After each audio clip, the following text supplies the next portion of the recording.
All right, folks, welcome to Delivered with Dylan and Dale. Today, we're talking about ChatGPT.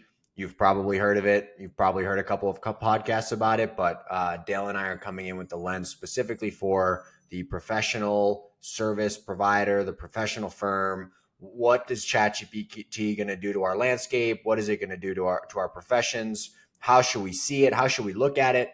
I think for me, the lens going into this, and I've kind of changed my tune a little bit on this over the past couple of weeks. The more I've used it, the more I've used it, the more I've kind of been like, all right, I can really see the value of this. Early on, I was a bit more of a Luddite. I was very kind of like anti this, anti AI, anti machine. I was kind of like fighting against the Matrix, but now I'm a little bit more like, okay, I can see this. So I'm a little more tempered, but I'm going to open this up with my, uh, I guess, apprehension on ChatGPT and AI, and it falls into this idea of tool or crutch. And so you can point back to a lot of technologies and a lot of technological breakthroughs that were meant that started off as tools for people and that became crutches for either individuals, businesses, societies at large. And so my concern is with this tool or crutch spectrum and where we're going to land on it with ChatGPT. So, for example, on the tool versus crutch, just to give you an example, the first one, the biggest one maybe is the GPS and maps debacle. Like, have you seen a physical map ever? In the Uh, last, you maybe. maybe as a pilot or as a Okay. mariner, we'll see Oh, them right. I forgot that you are James Bond. You are James sparingly, but Bond flying planes and boats. GPS is completely replaced. It's a good look. It's cooler than mine. GPS has completely replaced maps. And now, if you handed someone a map, the layperson a map, they would have no idea what to do with it, right? So it's like that's the idea of tool or crutch here. Another one is escalators versus stairs, which seems like a stupid one, but now only 2% of people will take the stairs when they're presented with the choice of doing an escalator versus a stair. Are you a stair guy? they're a guy. I'm a stair guy. That's why we're here. That's why we're doing this podcast. And obviously it's better for you to take the stairs. Like obviously certain scenarios you should be using the escalator, but take the stairs, get the workout in, put the work in, right? And so I don't know, Dale, I think you might have a more nuanced perspective on this than I do, but for me, my concern is that as individuals, as a society, we're going to quickly slip from here's this cool tool that can make us better to here's this crutch where we don't have to think or develop our own ideas, and let's rely on like the same answers from some machine learning model. So what do you have to say about that?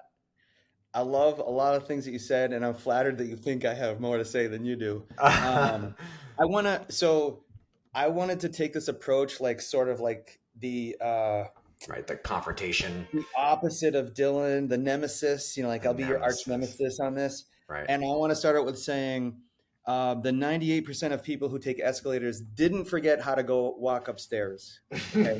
That's fair. I would just want to say that. Right, the knowledge is still there. Don't worry, I'll come around. I love it. I use it. Will I tell clients, my clients who pay me to authentically deliver work, will I tell them I'm using it? Hell yeah, right? I'll be Mm, honest about it. I'm not going to hide it. So right. that's the first thing, people. If you're going to start using this in your work, tell people you're experimenting with it. Tell them why you're using it. We'll get into some reasons why I think we should be using it. Um, and part of my job, I'm a technologist and a marketing guy. It's kind of like my job to bring new things to people. So I'm going to say, hey, just so you know, we're trying out this ChatGPT thing with some of your stuff. Here's our process. Let me know what you think about it. Right? Got to do that. Got to keep this ethical. Right. Um, I took an AI programming class in college a couple of years ago. Um, everyone thinks that AI is going to think on its own, and that's it. Kind of is, but it kind of isn't. It kind of isn't. It's going to look at large amounts of data and make sort of try and guess meaning or semantics around it with its basic instructions, and it's going to weigh possible outcomes, right? And Hmm. I know that's like kind of a lot to think about, but I put in there, why do Italians get angry?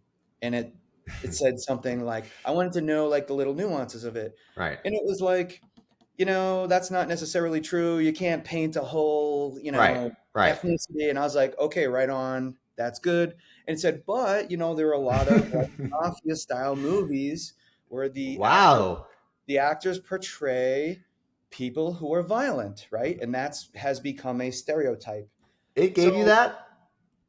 do I get violent? No. No, no. ChatGPT gave you Oh yeah. that? That's pretty ChatGPT said that to me. good. That's pretty But good. you know what? I mean, I asked it about other things and that I knew it probably hadn't seen, and it didn't really. It said, you know what? I don't really have a lot of information on that. Right. But if you said this thing is hard, it can't walk, it's immobile, it can do this, and then if you ask a question, it will use the logic to kind of answer it.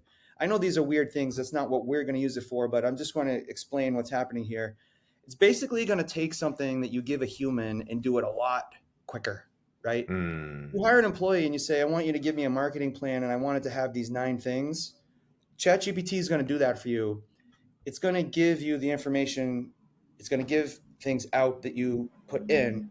So I think in some respect, this is a good thing. People are going to expect us to use it. People who learn it now are going to have a huge advantage. And I think you're right. Over time, and I'm going to end this little tangent here. Over time, the people who have the original thoughts, they're going to be the ones that get paid the best. And the people who know how to use the tool, they'll be a dime a dozen. It will go like this. So if you're thinking, if you have Hmm. new thoughts, right, that's where you're going to want to be in the future, not using this tool. Well, right. That's a good point, right? Right. Like I think right now, like you said, using ChatGPT is a competitive advantage because it allows you mostly in the sense that it makes you more efficient. I don't think it necessarily makes you better necessarily, but I think you can do things faster, like you said. So I think it gives you like this efficiency, like cost cutting, competitive advantage maybe over other people. Like I've heard it that it's like it's equivalent to having like unlimited number of interns, like it's going to Right. produce intern, like freshman college intern level quality, but that works for a lot of things that that we do across different touch points, different things that we do for clients, that might be sufficient, and you have unlimited numbers of them. So it's going to be, I think it's a competitive advantage right now if you can wield that army of interns in your favor. But then as it becomes more widely adopted, more widely understood, and more widely used, at some point, right, you got to imagine that then the competitive advantage shifts to the people who don't use it. And I think obviously not just anybody who doesn't use it, but the people who try and create and think and do research on their own, I think will stand out. And again, this is why I think it's a delicate balance, though, because it can be a tool for creation and creativity, right? Like Right. Right. I've been using it to try and, understand more languages, summarize some articles, create some frameworks. Like I'm using it to learn in a lot Right. of Right. Right. ways, Right.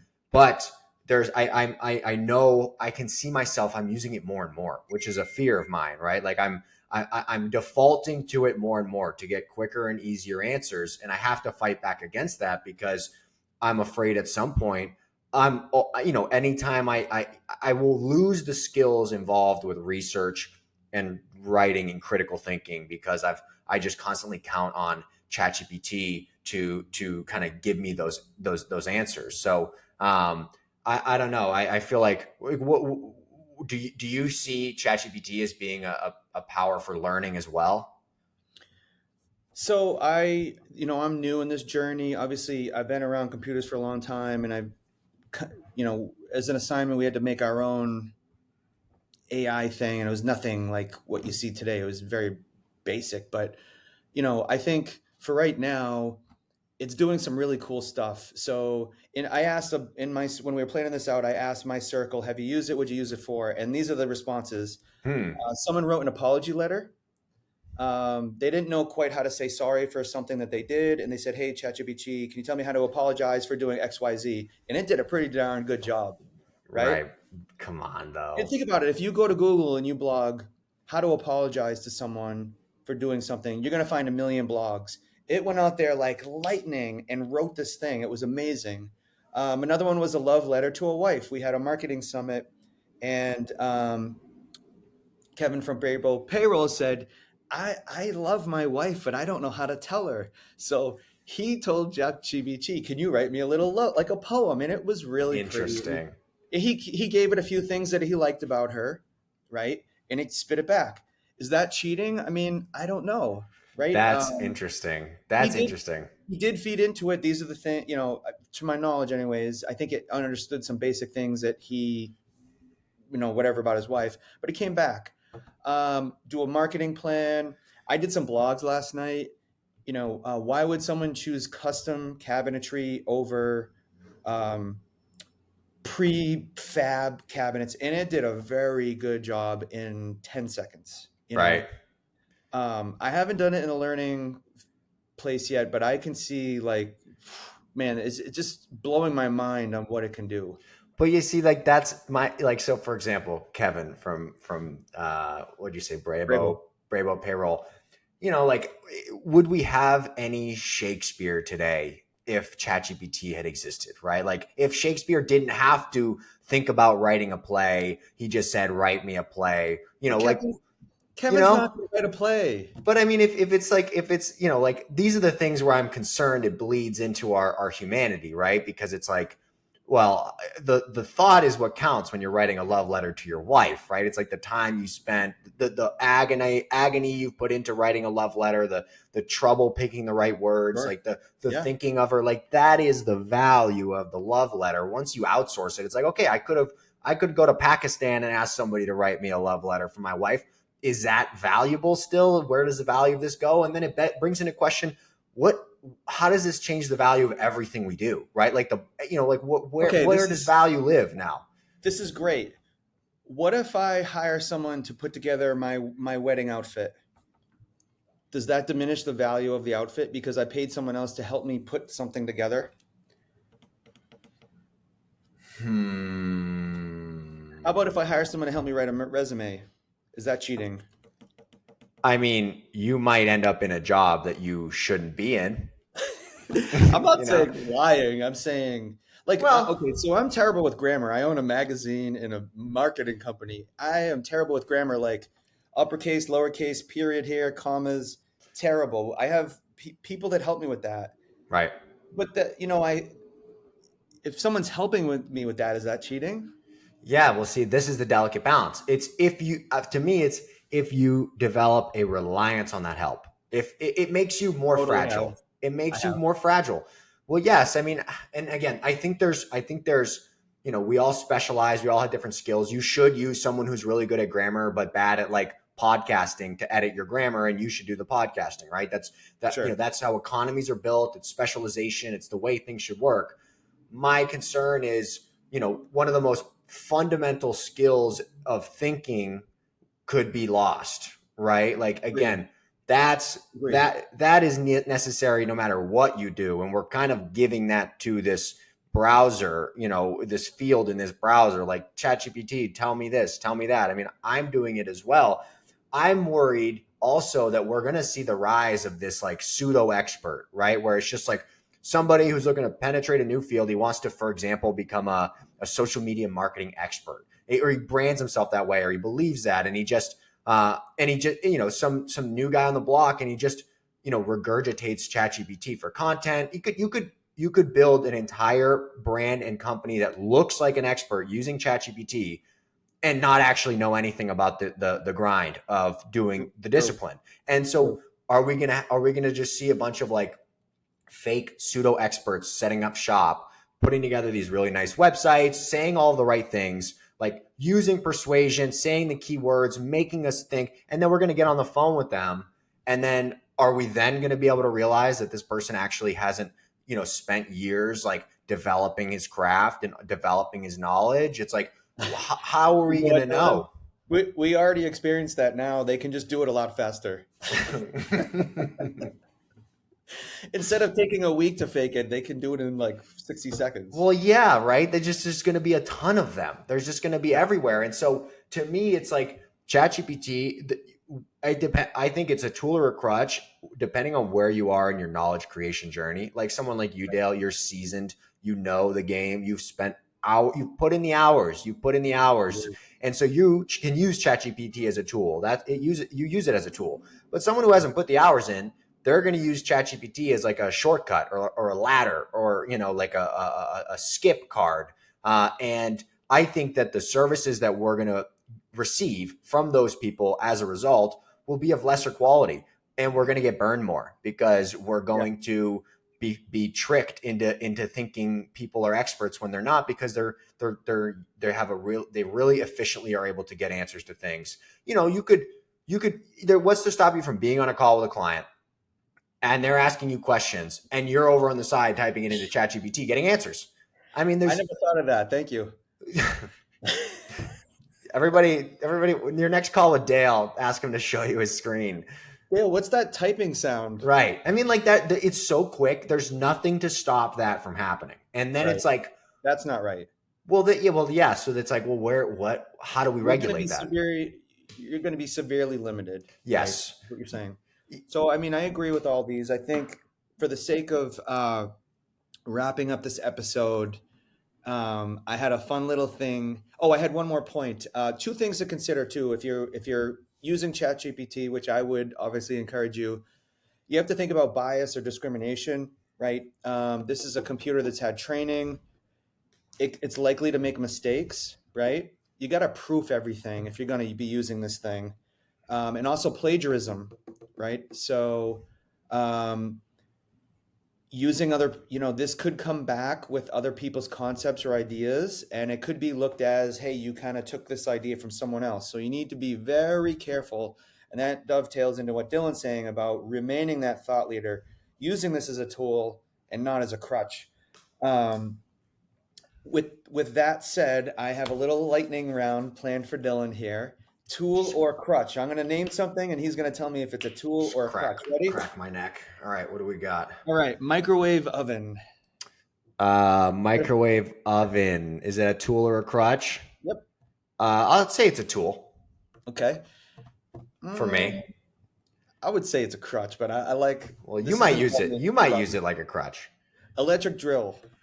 I don't do any carpentry. Neither do I. I'm I haven't terrible. picked up an electric drill in 3 years. Okay, so we're gonna pass. Wait, I'm gonna pass on that one. Okay. Cooking on the stove versus making a fire. Totally a crutch. Okay, good. Totally a crutch. How about a drip coffee maker? The Um, old-fashioned drip. You pour the water in and it drips out. I've recently transitioned to a French press, so I've proved to myself that Yep. it's not a crutch for me. Okay. What about a Keurig coffee maker or the pods that you just kind of you buy the plastic pod, you pop it in, tool or crutch? For a while, that was a crutch. Okay. But you still think it's a crutch for in general? Well, again, I think same with the ChatGPT thing. It's going to depend on the individual. Like some people will wield it as a tool, and some people will rely on it for to write their wives love letters, or to write apology I letters. definitely will. I Yeah, definitely will. right. All Well, right, moving on here. Calculator. crutch. Really? I think so. I think it's a tool. I've never been in a place where it was unacceptable to use a calculator, but Well, like I get, but yeah, when's the last time you did mental math or mental division or long division mentally, right? Like you pull up the phone, you go in, you use the calculator, right? Like I use a calculator like a crutch, I have, good point. you know, Good point. All right, I saved the best for last here. So when I needed to look a word up when I was a kid, you used the dictionary, you got the encyclopedia, you did stuff. And then Google came around, which made it kind of a crutch because I lost that, like looking things up in an encyclopedia right, right now is tough, right? right. My kids, they YouTube and watch answers. They don't even Google something to get an answer. They YouTube it and they want someone to explain it to them. Tool or crutch? I am starting to use YouTube as a crutch. Yeah, I am. I am defaulting to YouTube as well. And so now it's like YouTube, ChatGPT. It's like, are we just going to get plugged into a data machine and are we going to lose every like shred of like or human mistakes, right? Like maybe we will never make a mistake again, Dale, as professionals. Do you Wow, see, wouldn't that be nice? wouldn't that be nice? All right, with that said, folks, you've heard it here. Thanks for joining in, and we will see you soon. All right, Dale, thanks for closing off the episode.